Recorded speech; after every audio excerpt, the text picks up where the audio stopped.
fun Spicy question. Yeah, very spicy question. Sujeeth'in dediği şey, diyor ki bir şirket sizi reddediyorsa siz kötü olduğunuz için değil, şirket sizi hak etmediği için. Something special. Evet, Sujeeth'in söylediği şey atılgan olun, bir atmaca gibi olun arkadaşlar. Tam Türkçe çevirisi bu şekilde. Even if you have to apply to 300 or 400 places, all you need is one place to say yes. So what is the difference between Europe and United States? That's a good question. I don't know too many about the differences. There's a Okay. time zone difference. Selam millet, Nasıl Başardılar serisinin yeni videosuna hoş geldiniz. Bugün Stanford'da Nasıl Başardılar serisi için harika bir konukla beraberim. Yanımda Sujeeth var ve Sujeeth Google'da bir mühendis arkadaşlar. Soruları İngilizce soruyor olacağım ama siz YouTube'un oluşturduğu otomatik altyazıları açabilirsiniz. Ve tabii ki kanala abone olun, beğenin ve takipte kalmaya devam edin daha güzel içeriklerimiz için.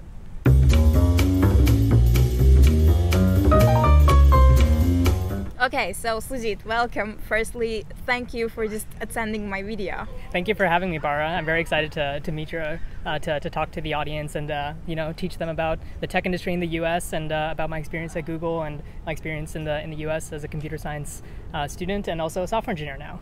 Okay, so let's just make an introduction. So who are you and where are you from, and can you just tell about yourself a little? Yeah, so I'm Sujeeth, as Bara mentioned. I'm a software engineer who currently works at Google.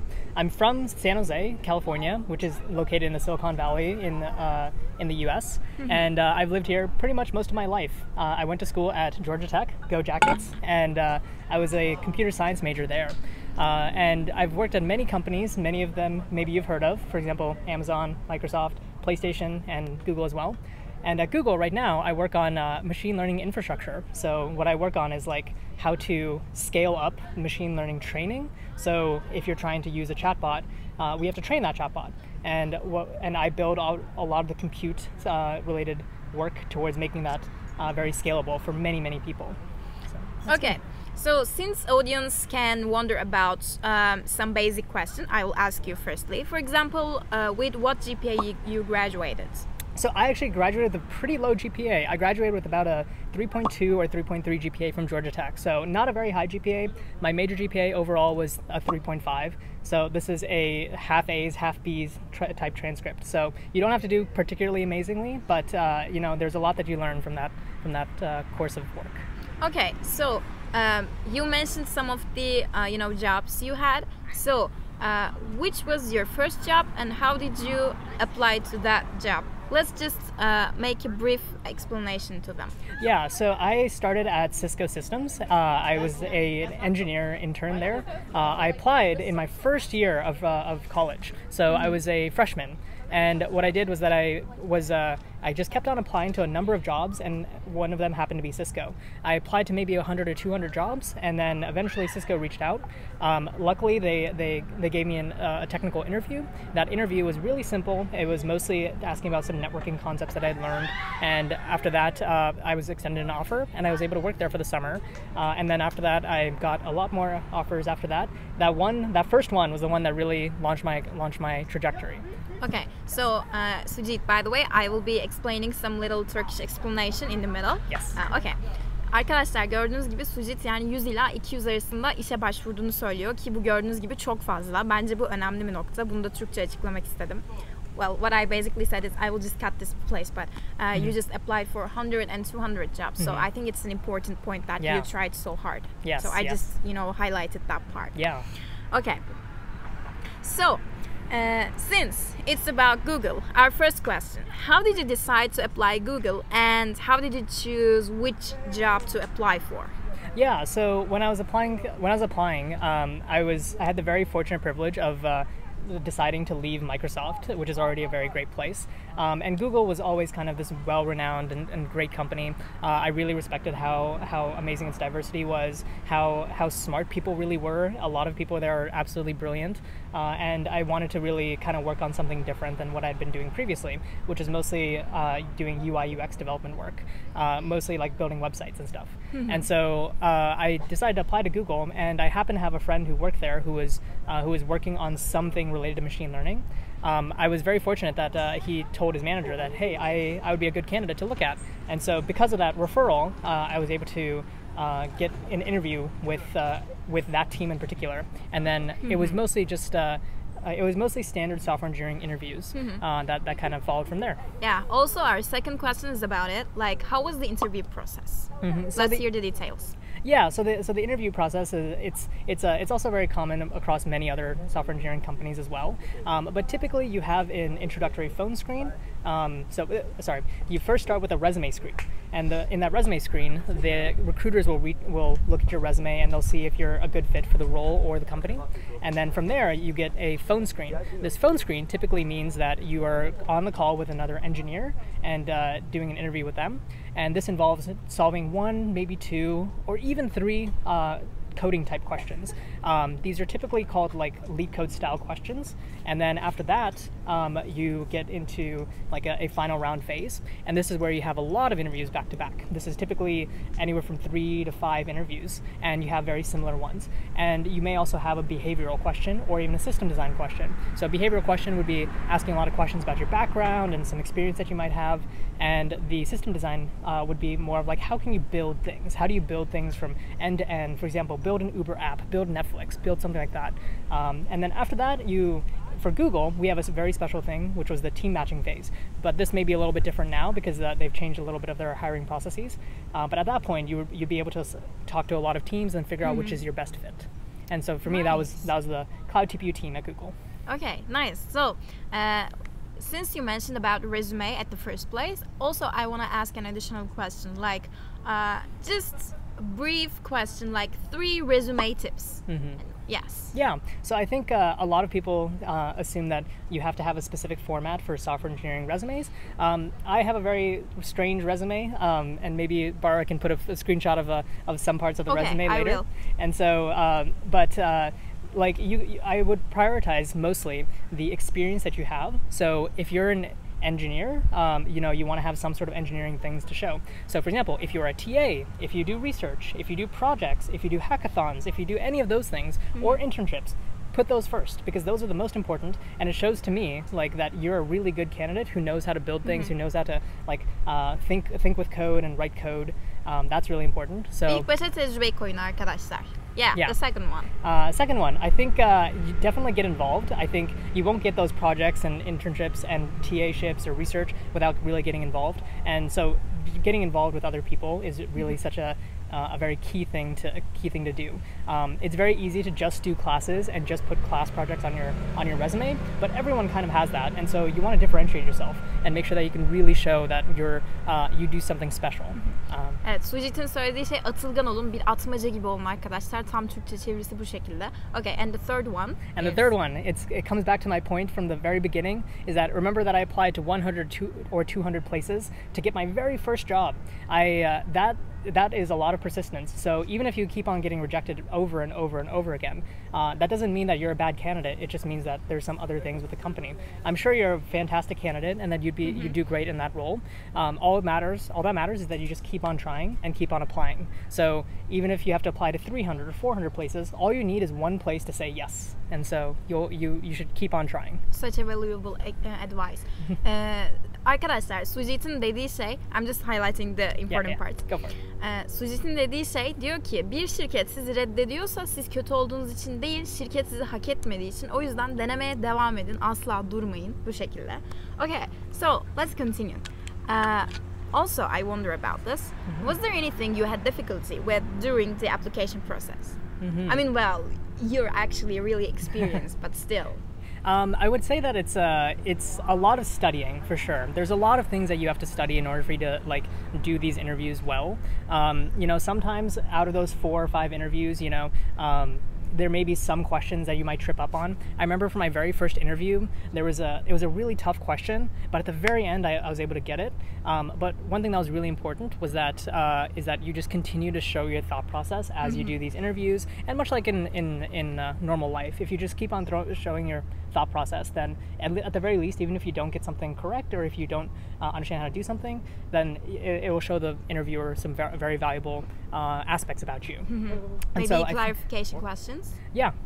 Oh yeah, and definitely ask clarification questions. Definitely ask more about things. And to be honest, like also a lot of these interviewers would love to like also talk to you afterwards.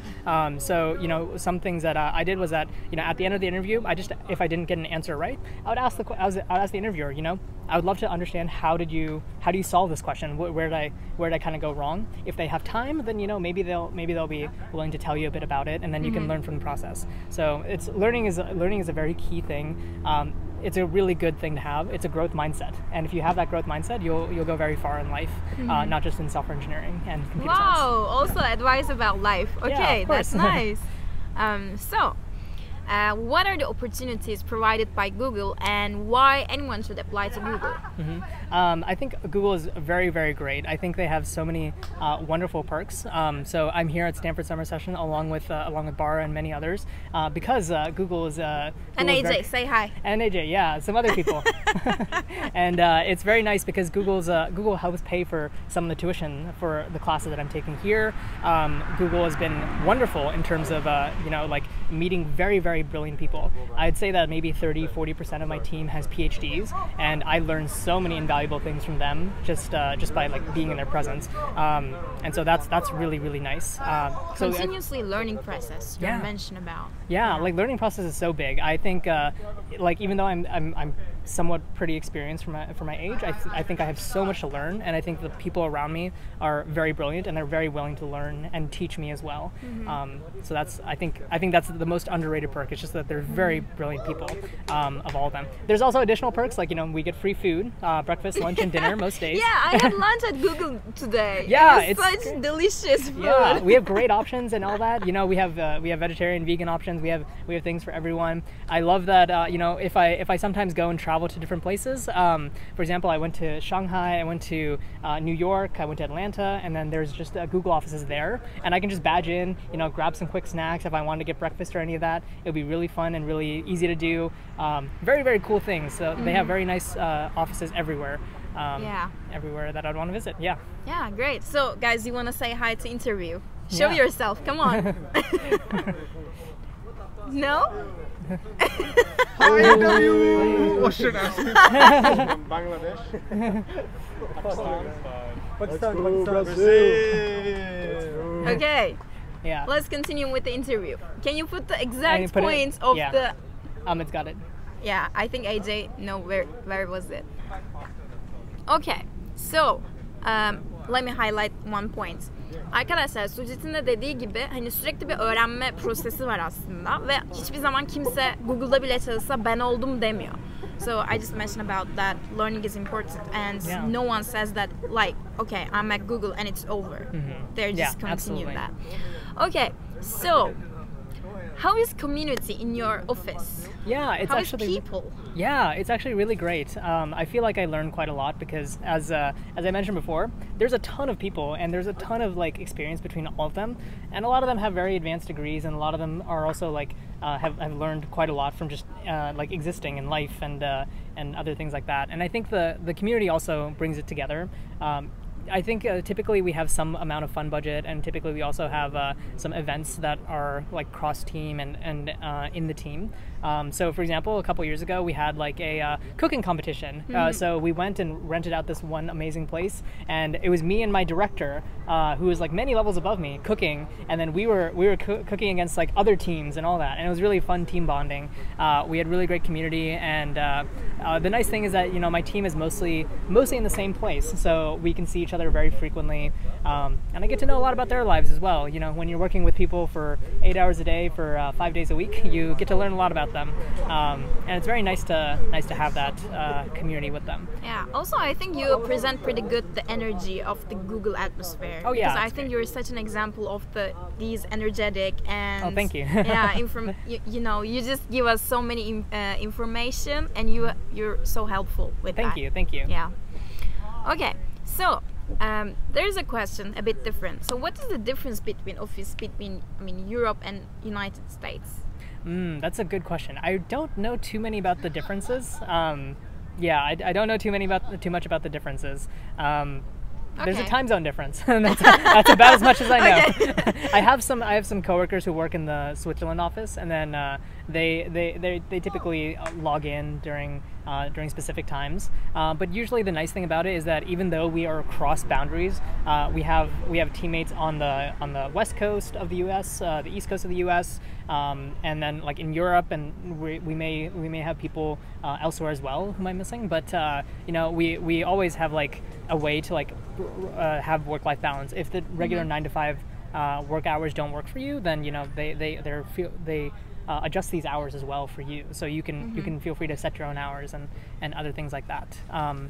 Okay. Yeah. So extra question, how is the conditions of working? Like, is there any flexible hours? You want to mention it a little? Yeah, so I think the flexible hours are really great. So the wonderful thing about being here at Stanford is that I get to take these classes, but it would only be possible if I had an employer who was like very flexible in letting me take these classes. And Google is very flexible. So my team is very nice in that I can take off time during my lunch hour from 11:30 to 2 p.m. because that's the time that I need to go and do classes and do my own things, and then I just make up that work some other time. And so it really gives me the flexibility to set my own schedule.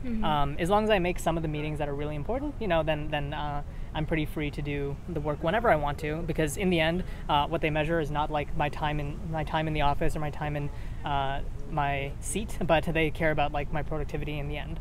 So that's the thing I care about. Albeit we do have return to office, and so that is a little bit different. So sometimes they do require you to come into the office for some days of the week. Yeah. Okay, nice. So yeah, is there anything you don't like? This is a fun Spicy one. question. Yeah, very spicy question. I think Google is very great overall.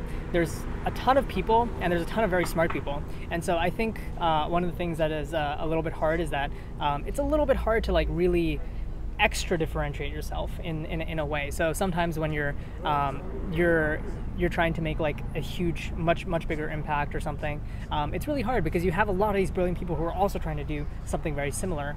And so this may reflect in like slower promotion velocity compared to other companies. And so I think this overall is it's not a huge knock because I do get a lot of other benefits from Google, but that is one thing that I've noticed is that it seems to be a little bit slower in general because of how much how smart everyone is and how hardworking people are. Not that they overwork, but they definitely work very hard during the hours that they work.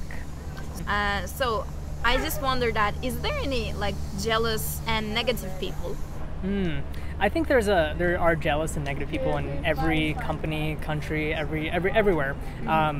And I've been very blessed and very lucky that I don't think I've really seen that many negative people, and I tend to not surround myself by negative people that much. Albeit I have heard stories about people having like negative experiences. Not necessarily that the people themselves are negative, but their attitude towards something has been negative, or that they've been the result of something that was negative. But otherwise, I don't think I've seen it that much. I've heard of it, but I haven't experienced much of it myself. Yeah, it's nice that you're surrounded with positive people. Yeah, it's very important. nice. Okay, so what is the best part at working Google for you? Well, as mentioned before, I think it's really the flexibility. The food is also great. The food is amazing. Yes, I agree on that one. Yeah, the food is amazing. You get so many options of food. Like whatever types of food that you want, you generally have an option. My typical favorite is getting poke bowls, which are like these fish salad bowls in the Kirkland office in Washington. There's some other places where you can get ramen and other things. Those are really nice. And I really do like that Google also pays for 2/3 of my tuition for whatever classes I take. Really underrated perk in my opinion. Probably the best. You can continue learning off hours as well. Yes, it's amazing that you're taking classes from Stanford. Yeah, it's really nice. It's really wonderful, and I'm so grateful to have all of that. In terms of other benefits, really work-life balance is another big one. I know I have a lot of friends who might not have as great of a work-life balance sometimes, and so that's one thing that's a big consideration. They also have on-site gyms, which I use quite a lot. I love doing some forms of workouts and such, and it's always fun to keep fit and stay fit. Yeah. Okay. Lots of perks. So it's AJ's question. For rising juniors students yet to take courses that are project-oriented, Is there any general pathway to follow, like doing online courses or project with professors? Yeah, so I think this is like a very good question, because you know it's hard to know exactly. And so I recommend, you know, if you're a freshman or if you're someone who just doesn't have like much to put on their resume, or you think like, oh, I don't have anything substantial except for maybe classes, you know, this is a great opportunity for you to like figure out what you want to like do a project in. You know, for example, one of the things that I did when I was in college was I went to a lot of hackathons. Hackathons have kind of died down since then, but these were really fun competitions where you just make these fun little projects and you'd build like really cool things every for 36 hours. It was really fun because it was a low fidelity commitment. You don't have to. It was only 36 hours, and during that time, you do the best you can to solve a world problem. For example, one of the things that I built was this trash sorting trash can, and what it would do is that it would sort your trash into compost, landfill, and recycling. And so it was really fun to build that because we got to use computer vision, we got to use Arduinos, and we got to just like, you know, pitch it. We got to build this in 36 hours and then it was a prototype, so it was Nice. very low fidelity, and you know we got it, and we won some prizes from that, and we had a lot of fun building, and we learned so much, and we also got a lot of connections with people. And you know, even if this opportunity isn't available for you, just getting involved, you know, putting something out there that you would really love to build. You know, for me, I really wanted to do things related to climate change, and so that's why I wanted to build that. You know, if you have some other ideas about how you want to use AI in the world, especially because LLMs are so huge, you know, that's a great opportunity for you to start using the ChatGPT API and using things like that. You know, think about projects, be creative. You know, you don't have to be perfect at it. You can just iterate, and that's a very small step that you can take towards learning a lot more. So, you know, be fearless, I suppose, when you're building these projects. And evet arkadaşlar, korkusuz olun ve atılın diyor. Yani bir proje gördüğünüz zaman geride durmayın. Yani bulun, ne yapacağınızı bulun diyor. Okay, let's continue. Yeah. So, what do you suggest to people who want to work at Google? Yeah, this is a very broad question. I'll see how. My personal question. yeah, it's a good question. I think a lot of people would love to. You know, I think Google really does select for very top technical talent people, and so you know when I never did hiring for Google, but I did help with some hiring process at Microsoft, and they're very similar in the sense that they all look for very top technical talent. So when I was helping recruit at Microsoft back in the day, one of the real things that I was asking was that I really wanted to understand, you know, how do I, when I look at a person's resume and when I talk to them, you know, is there something that like tells me that they would make a really good coworker? And that's a lot of things to like answer, you know, like how do you determine who a good coworker is? Well, you know, it depends on like if you think that they're technically competent. So, you know, have they built a lot of projects? Have they coded a lot? And have they like especially like done things that are really impressive for you? I love seeing the amazing projects that people do and all the amazing research that people have done. Because when I was helping recruit at Georgia Tech, my alma mater, it was really insane because I had seen a lot of people who had better GPAs than me and research projects and all of that. And sometimes but I would still sometimes get the feeling that, you know, they didn't quite fit like the paradigm of like being a great coworker. And so, you know, it's just like being technically competent, being very, I guess there's a certain like je ne sais quoi about it. Some I don't know about it. But, you know, another thing is that, you know, Google really likes Googliness, and this means like, you know, being creative with problem solving and, you know, making sure that you can broaden your horizons when you face problems, and, you know, just generally having a little bit of persistence. So I think that's kind of the rough goal that I have. I don't know where I'm going with this, but, you know, there's a lot of things that go into it. Also, they're searching for a fit for their culture. Yeah, right? Yeah, and generally it's a very broad culture, which is nice because they want people from very diverse backgrounds. Because if you have a group of a monolith of only people from one section of society, then, you know, it's not very helpful because you'd only be building products for that one percent of people or so. They want to have diverse backgrounds. So even if you think that you may not be a good fit for Google or good fit for any of these top tech companies, they really want you because there are people out there much like you who are just like you who also want to use products from Google or use products from whatever these top tech companies like make. and they'd love to get your input from it. Okay, so anything you want to share? Yeah, so I think this is kind of tying all my points together. It's really about persistence. You have to keep on trying and trying and trying, and there's a little subtle thing that comes from this, right? Is that I think it's very easy to say, oh, how do I get in? I really want to get in, but there's no real secret like silver bullet or anything. A lot of it that I've seen is that you have to be able to build projects, learn how to code for the software engineering position, of course, but also being technically competent by building all these projects and doing these things, doing research, doing TA-ships, and doing all those things to kind of help you towards that goal of eventually landing any job. And also, just because you don't land at like a company that is your dream company, it doesn't mean that there's that any of the other companies that you can work at or even make your own business are going to be bad. I really think that it's really wonderful to meet all the people who are into building their own companies as well. You'll learn a lot and you'll make a big difference. So keep on trying. Build things. Have a smile on your face. It's very fun. Very nice for people. I think those are kind of my key takeaways. So there's no cheating involved as well. You can't really there's no shortcuts really. You have to keep on working towards it. And I'm sure you'll do great. Okay, so Sujeeth'in söylediği şey arkadaşlar persistence derken yani sabreden derviş muradına ermiş diyor. Vazgeçmeyin, devam edin.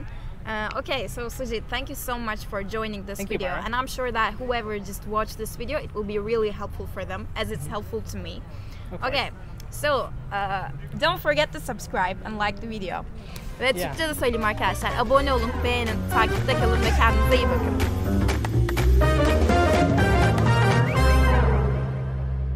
Okay, Sujeeth, thanks. Awesome. We can close the video. You wanna join at the end? Outro. Come on to the outro. Woo! Yeah. Okay, we can. Come on, join. 1, 2, say cheese. Cheese. Another time. 1, 2, say Google. Where do Google.